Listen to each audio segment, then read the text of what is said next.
Hey everyone, क्या आपने कभी सोचा है एक लॉ जो इक्वेलिटी के लिए लाया गया हो वही देश में इतना बड़ा विवाद खड़ा कर देगा।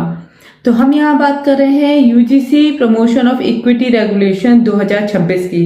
जनवरी 2026 में यूजीसी ने न्यू रूल्स निकाले कास्ट डिस्क्रिमिनेशन को जड़ से खत्म करने के लिए।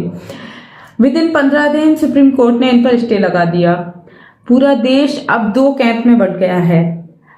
एक वो लोग जो इसको हिस्टोरिकल जस्टिस का नाम दे रहे हैं, दूसरा उन लोगों में जो कि इसे एंटी जनरल और वेग बोल रहे हैं। तो आज इस वीडियो में हम इस टॉपिक को ये जो सिचुएशन चल रही है इसको गहराई तक समझेंगे।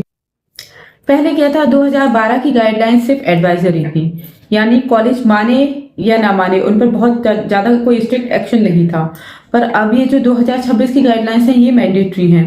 तो इनमें जो है कुछ नए बदलाव होकर जो है वो आए हैं ये रेगुलेशन में। तो वही सारे बदलाव जो है वो हम इस वीडियो में डिस्कस करेंगे।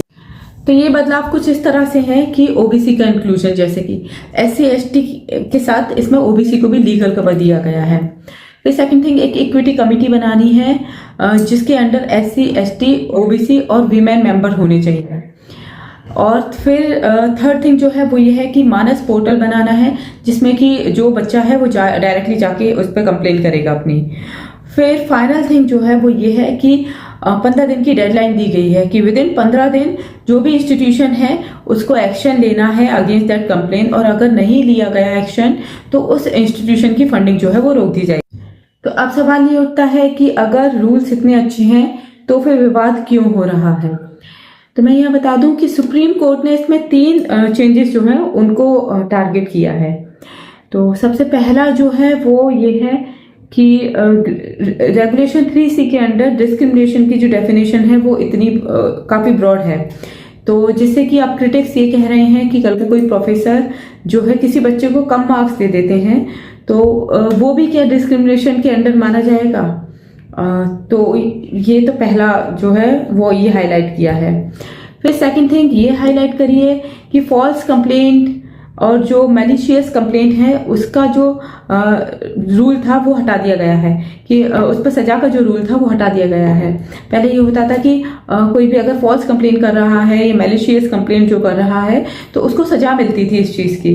तो ये जो है ये भी हटा दिया गया है जिससे कि प्रिजम्पशन ऑफ गिल्ट का रिस्क जो है वो बढ़ जाता है। तो इसका मतलब ये सीधा सीधा सा है कि हाँ, अगर सपोज किसी ने डिस्क्रिमिनेशन किया और उसके अगेंस्ट कंप्लेंट हुई तो उसको जो है गुनहगार वो पहले ही मान लिया जाएगा, इस पर कोई सजा का रूल नहीं है। थर्ड थिंग जो सुप्रीम कोर्ट ने टारगेट करी है वो ये है कि ये जो रूल्स हैं ये सिर्फ और सिर्फ रिजर्व कैटेगरी के लिए के पक्ष में है, बाकी जनरल कैटेगरी के लिए इसमें कोई प्रावधान नहीं है। तो ये सीधे सीधे जो है वो आर्टिकल 14 का वायलेशन हो रहा है इसमें। तो मैं यहाँ आर्टिकल 14 बता दूं। आर्टिकल 14 जो है वो है राइट टू इक्वालिटी। तो यहाँ पर सीधे सीधे अगर 3 कैटेगरी जो है वो उसको तुमने बचा रखा, बाकी जनरल कैटेगरी को तुमने एकदम एक्सक्लूड कर दिया है, तो वो चीज़ है वो आर्टिकल 14 का वायलेशन हो सकता है। अच्छा, तो ये रूल्स क्यों आए? रोहित वेमुला और पायल ताडवी के केसेस के बाद सुप्रीम कोर्ट में एक पेटिशन फाइल हुई। यूजीसी का डेटा ये कहता है कि पिछले 5 सालों में कैंपस पर 118% डिस्क्रिमिनेशन बढ़ा है। तो सख्त रूल लाने की जरूरत तो बहुत थी, पर क्या यूजीसी ने थोड़ी जल्दबाजी कर दी है गाइडलाइंस लाने में? तो फिलहाल सुप्रीम कोर्ट ने ये गाइडलाइंस पर स्टे लगाकर इनको रिवाइज करने के लिए बोला गया है, जिससे कि ये थोड़ा और इंक्लूसिव बन सके और सबको इक्वालिटी से ट्रीट किया जा सके, इसका कोई मिसयूज ना हो सके।